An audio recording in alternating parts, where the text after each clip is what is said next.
Hello အားလုံးပဲနေကောင်းကြလား Zubi ရဲ့ friend နေဘာလုပ်နေကြလဲဒါက Zubi emergency ပေါ့နော်လက်ကအလုံးမှာရှော့ကြွားလို့ဆိုပြီးတော့ emergency ကိုရောက်သွားတာ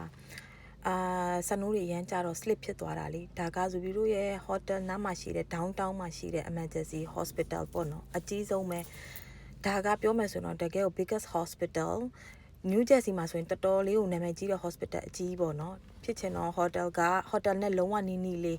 ဆိုတော့အဲ့ဒါလာပြီးတော့ဒီမှာတီးကြအောင်လက်ကိုတစ်ချက် check up လာလုပ်လိုက်တာပေါ့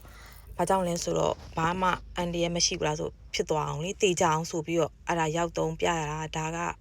လုံးဝအိမ်နဲ့ဆို7မိနစ်လောက်ပဲအလုံးနဲ့ဆိုရင်တော့5မိနစ်လောက်ပဲကွာတယ်ပေါ့နော်